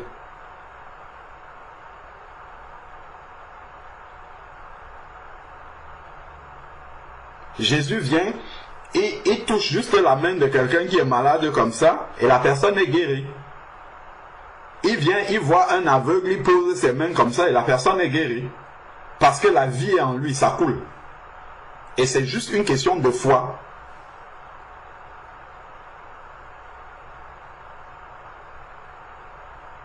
Et je me demande si ça ne peut pas aider non plus. Si on a atteint ce niveau de foi. Je vois par exemple, il y a un passage dans la parole, je crois que c'est dans le livre des rois, où Ézéchiel, lorsque Ézéchiel est mort, on a enterré Ézéchiel, on est allé enterrer quelqu'un à côté d'Ézéchiel. Et je parle Ézéchiel mort déjà, hein, enterré. On a enterré une autre personne à côté d'Ézéchiel. Lorsque le cadavre de cette personne-là a touché les os d'Ézéchiel qui était mort déjà, la personne est ressuscitée. Est-ce que nous connaissons cette histoire-là dans la parole? La personne est ressuscitée juste en touchant les os d'Ézéchiel. Lorsque Pierre marchait, son ombre seulement guérissait les malades. Il ne parlait même pas, son ombre guérissait les malades.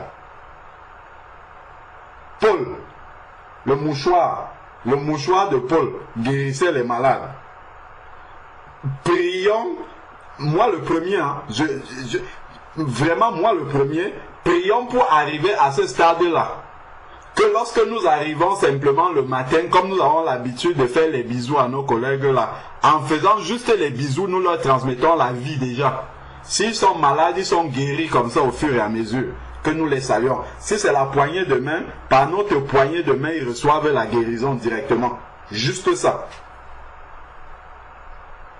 Moi je crois que les enfants, si nous réussissons à devenir des enfants de Dieu qui avons conscience de qui nous sommes, c'est-à-dire que le créateur de l'univers habite à l'intérieur de nous, ces choses-là vont devenir possibles. C'est une question de foi. C'est parce que notre foi est petite. On pense que manifester cette grâce de Dieu est liée aux paroles que nous prononçons, en oubliant que celui qui fait ces choses-là, il habite déjà à l'intérieur de nous. Ce n'est pas que nous l'appelons du ciel. Les Israélites dans l'Ancien Testament appelaient Dieu du ciel. Mais lui, il habite à l'intérieur de nous. Avec cette autorité-là. Donc quand je tends la main pour saluer un collègue, c'est Jésus qui est en train de le saluer. Je ne sais pas si on voit. Si j'ai cette foi, le problème c'est que moi quand je salue mes collègues en arrivant, je pense que c'est Alain Patrick qui est en train de les saluer. C'est pour ça que ça n'a aucun effet. Mes salutations à un collègue, c'est la même chose que le collègue lambda qui vient aussi saluer. Parce que je salue en tant que collègue, je ne salue pas en tant que représentant et ambassadeur du royaume des cieux là où je suis.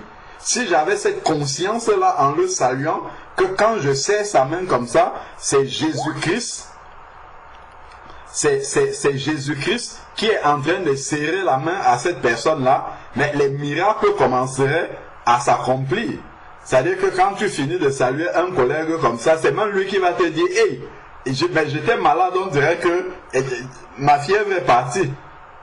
J'avais, je sais pas moi, j'avais le rhume, je ne me mouche plus. » Je crois qu'il y a vraiment encore...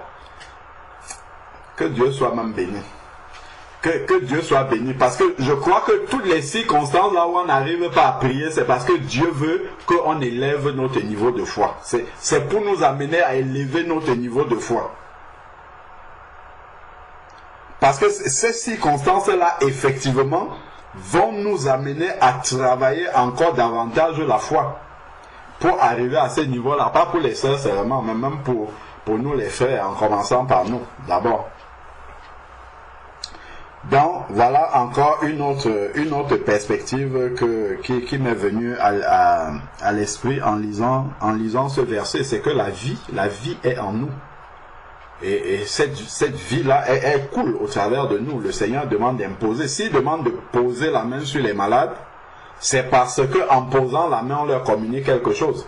Il aurait pu dire de parler seulement, de prier en prononçant des... Mais là, il parle, si tu crois, ça commence par là. Les miracles qui accompagneront ceux qui auront cru.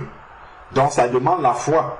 Et donc, avec cette foi-là, en touchant quelqu'un, c'est la vie du Seigneur qu'on lui transmet, comme Jésus lui-même il pouvait faire. Hein. Il y a plusieurs cas, les cas ne me viennent pas où Jésus n'a même pas parlé. Certaines fois, il touche vraiment quelqu'un comme ça, et puis la personne est guérie directement. Et dans d'autres cas, il parle. Amen. Amen. Le texte que tu cherchais, c'est dans Romains 13. 2 Rois 13, à partir du verset 20. Voilà, frère, s'il te plaît, lis. Comme ça va booster notre foi. À nous tous. S'il te plaît. Moi-même, je suis le premier.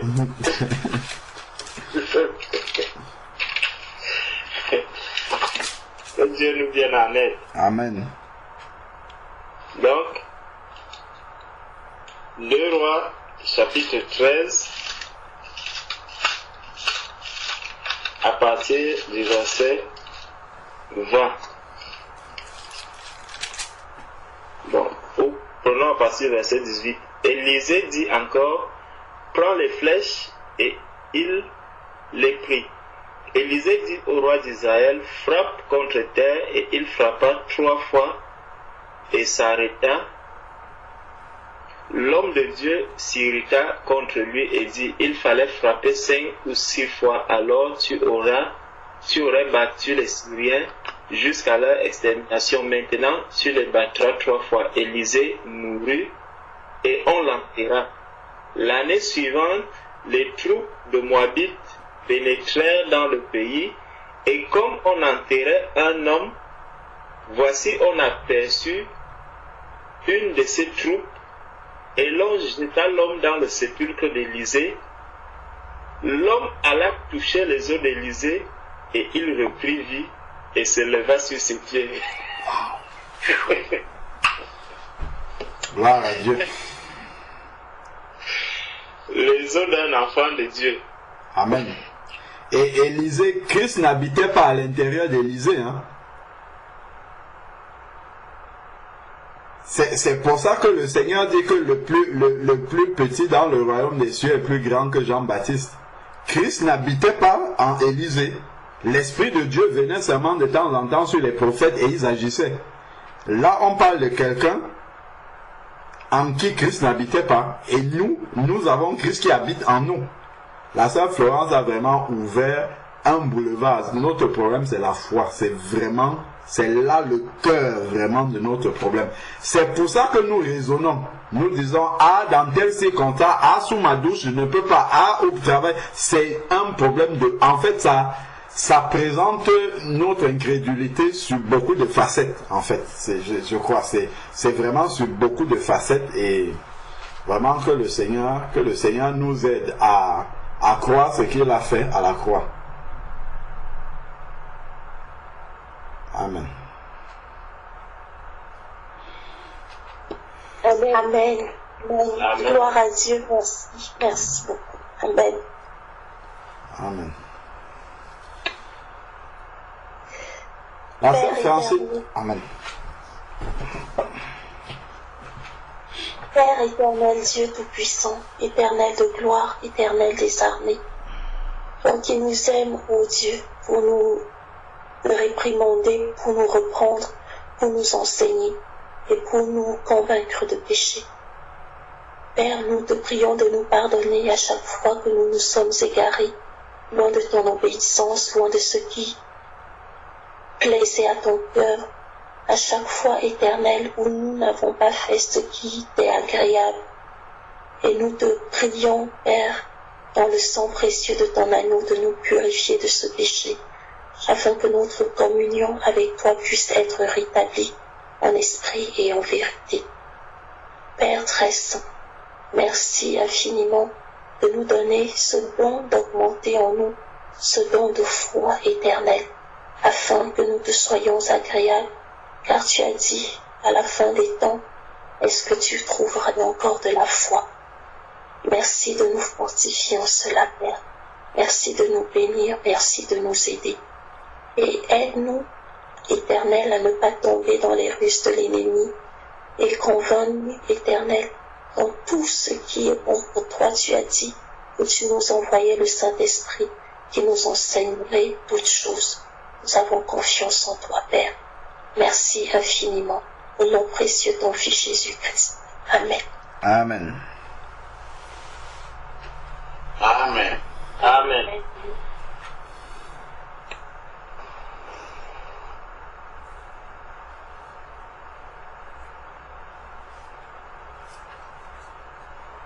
Je ne sais pas si elle a posé finalement.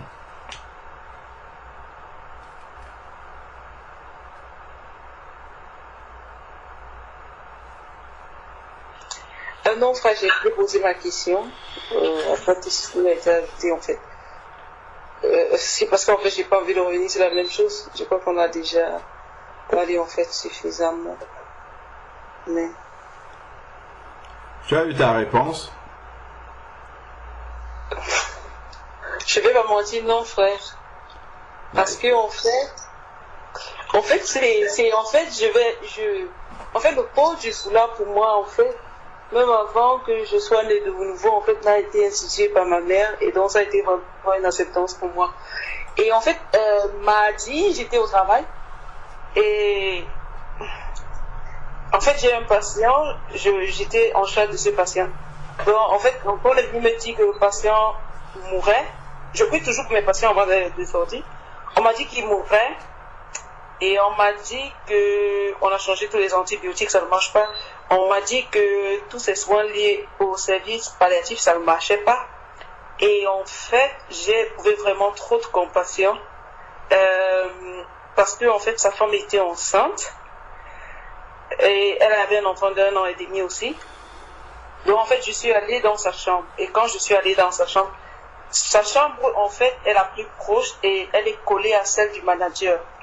Et ça me brûlait, et puis j'ai appelé la sœur Hélène par moi, m'a j'ai dit, mais ça me brûle, j'ai tellement envie de prier pour cet homme, je ne sais pas, tellement, en fait, il ne connaît pas le Seigneur, le prêtre est venu le voir, et puis ils ont fait ce qu'ils ont fait dans la chambre, en fait, je sais qu'il ne connaît pas le Seigneur. Je suis entrée dans sa chambre, je lui ai dit, Marshall, depuis hier, je suis entrée dans ta chambre, en fait, j'ai envie de te poser une question, est-ce que je peux prier pour toi?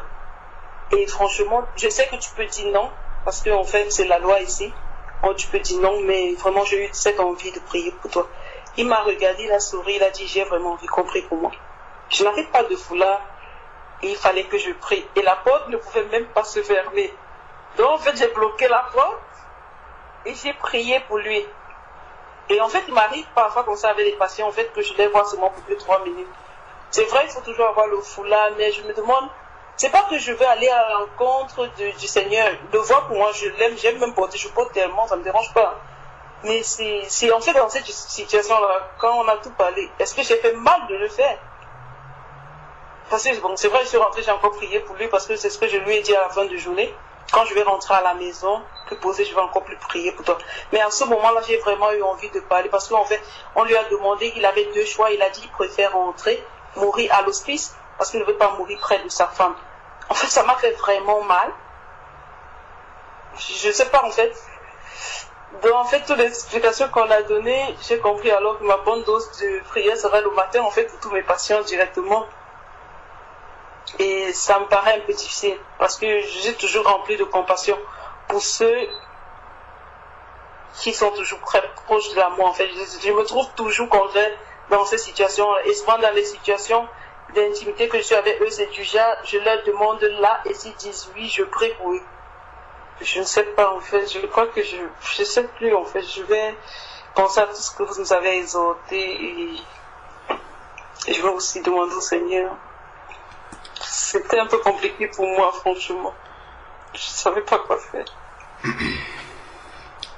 Je crois que partout où Dieu nous envoie travailler, il sait ce que nous rencontrons là-bas, et il sait aussi ce qu'il dit dans sa parole, et je crois que Dieu n'est surpris par rien. En fait, ce n'est que nous-mêmes qui pouvons être surpris. Dieu, lui, n'est pas surpris. Il n'est pas surpris que sa parole ne puisse pas s'appliquer dans un milieu. Comme je disais tout à l'heure, vraiment, si on se retrouve dans une désobéissance, c'est que le problème est de notre côté. c'est que c'est peut-être quelque chose que Dieu veut mettre en lumière, comme Nadia expliquait tout à l'heure par rapport à Déborah, que c'est peut-être que Dieu veut t'éclairer quelque part, qu'il faut toujours avoir quelque chose à côté pour mettre sur la tête. Moi, je serais toi, je n'irais, parce que si tu vas demander au Seigneur, est-ce que j'ai bien fait, c'est-à-dire que tu demandes, Seigneur, est-ce que ta parole là, dans cette circonstance-ci, doit s'appliquer ou pas? Pourtant, Dieu, sa parole est sa parole. Elle n'est pas autre chose. Elle est sa parole. Donc, c'est vraiment, moi je serais parti devant le Seigneur en demandant, Seigneur, j'ai souvent compassion de prier pour les malades. Comment est-ce que je peux t'obéir dans cette circonstance-là? Le Seigneur, il va te répondre, mais il ne peut pas te répondre en contournant sa parole, en te disant, toi particulièrement, comme tu avais des personnes qui veulent déjà mourir, désobéir à ma parole, parce qu'ils ont eu toute la vie, hein, ma soeur. Ils ont eu toute la vie pour accepter Jésus-Christ. Je ne suis pas sûr que tu sois la première personne à leur parler de Jésus. Ils ont eu toute la vie pour ça. Bon, au dernier moment, ils ont la grâce, il y a une infirmière qui croit en Dieu, qui est là, qui a compassion d'eux, mais la prière, même le matin, pour eux, ce n'est pas le cas le plus difficile. Donc, en priant le matin, en remettant chacun des patients, s'il y en a qui seront près de la mort, s'il y en a ainsi de suite, vraiment, que le Seigneur puisse exaucer ces cas-là. Parce que le frère a lu un verset qui est très important tout à l'heure. Peut-être on n'a pas vraiment prêté attention à ce verset. Il dit, ce verset-là dit, l'esprit des prophètes est soumis aux prophètes. L'envie de prier vient d'où? Qu'est-ce qui suscite l'envie de prier? Hein, sœur Francine, qu'est-ce qui nous pousse à prier? Qu'est-ce qui suscite l'envie de prier? En fait, moi, je pense que c'est le Seigneur, hein, définitivement. Ah, ok. C'est le Seigneur. Est-ce que Jésus lui-même il descend à côté de toi pour te dire, sœur Francine, prie? Non. Et comment est-ce qu'il le fait? En fait, c'est les œuvres qu'il a mis, en fait, par son Esprit Saint, et les œuvres qu'il a préparées au préalable pour nous. Merci beaucoup. C'est son esprit qui te pousse à prier. Or, l'Esprit Saint qui te pousse à prier à ce moment-là, c'est lui qui a inspiré la parole de Dieu. Est-ce que tu penses qu'il peut contredire ce que lui-même il a inspiré là? Non, frère. Voilà. Donc, il ne peut pas se contredire. Donc, forcément, si on n'arrive pas à s'aligner avec la parole de Dieu, c'est que c'est nous qui avons un problème. Et il faut trouver où est le problème, comment est-ce que on peut le résoudre.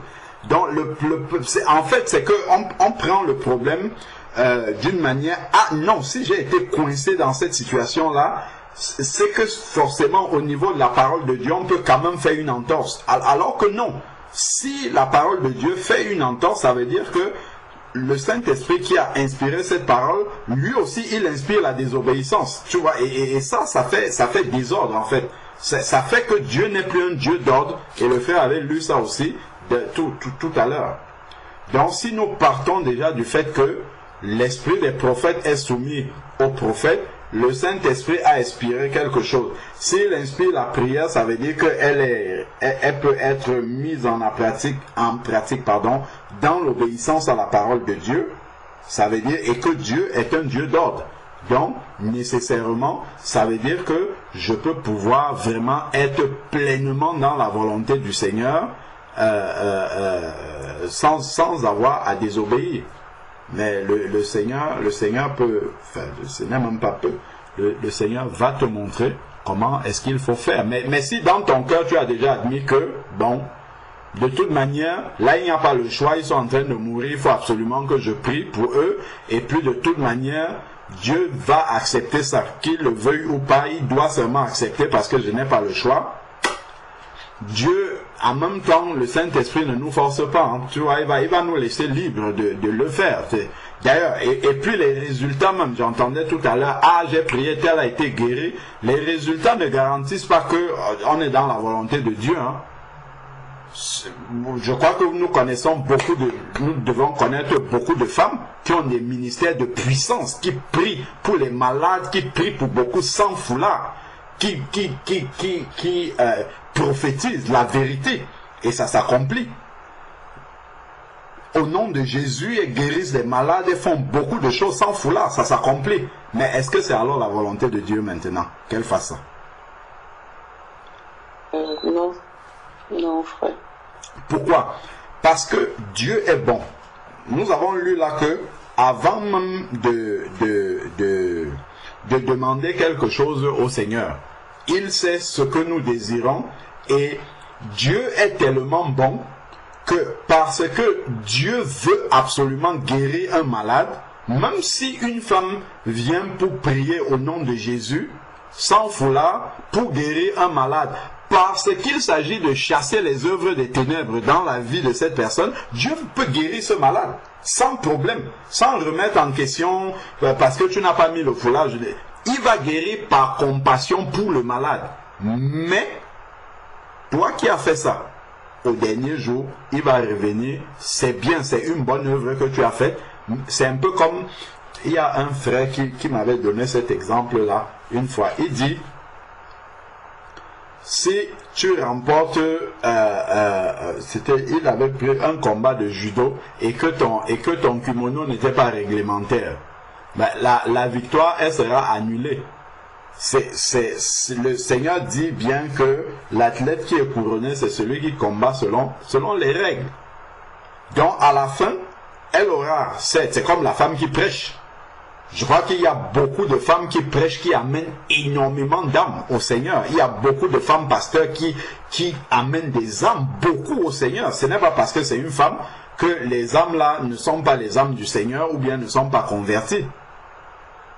Ces âmes-là sont vraiment converties, elles sont nées de nouveau, ainsi de suite. Pourquoi Dieu fait ça? Parce que Dieu veut sauver les gens. Ce n'est pas parce que c'est une femme qui prêche que Dieu ne va pas sauver les gens. Dieu veut sauver les gens. Donc, le canal qui est en train de diffuser là, Dieu utilise ça, il sauve les gens parce que c'est son œuvre, il veut le faire. Mais à la fin, lorsque la personne viendra devant lui, il dira à cette personne-là, tout ce que tu as fait là, tu n'étais pas conforme à ma volonté. Est-ce que tu n'as pas lu tel verset qui dit ça? C'est là où il y aura un problème. Donc, ces résultats-là que nous avons ne doivent pas nous influencer par rapport à la volonté. On ne doit pas se dire que, s'il y a les résultats, ça veut dire que j'étais dans la volonté de Dieu. Ça encore, c'est une ruse de l'ennemi.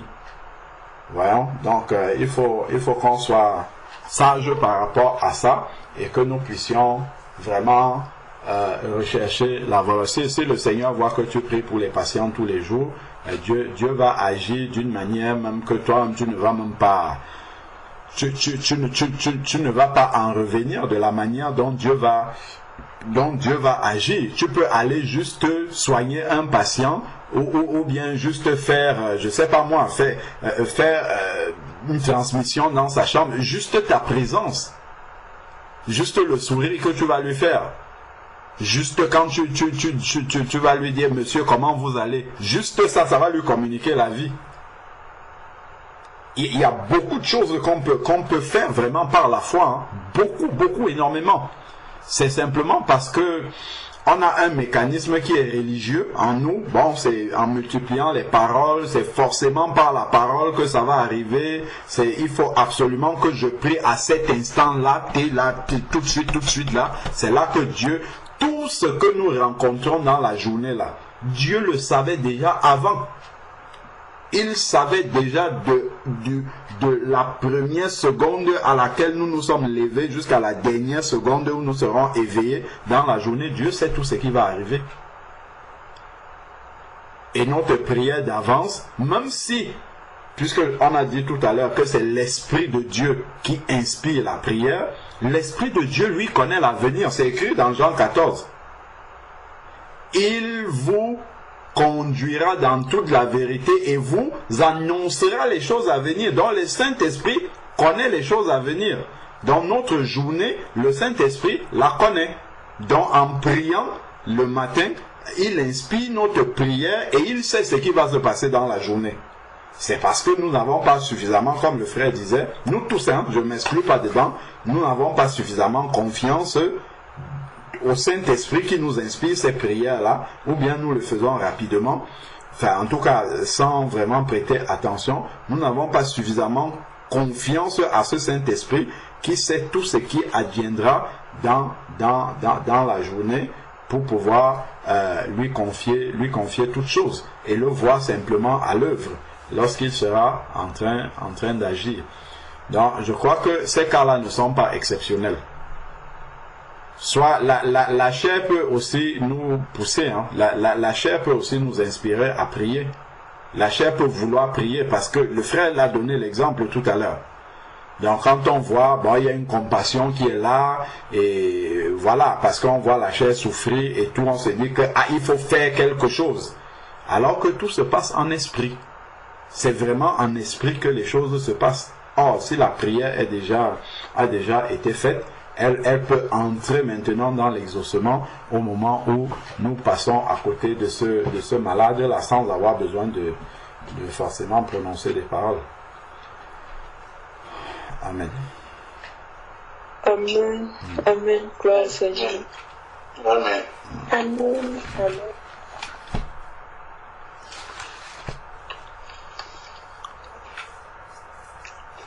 Après, j'avais encore une dernière question. Tu es sûr que c'est la dernière? Bon, je suis pas très sûre, mais... Voilà, dis que tu as juste une question. Parce que tu dis déjà la dernière. Peut-être la réponse va susciter une autre encore. Ok, ma soeur, on t'écoute. Bon, en fait, c'est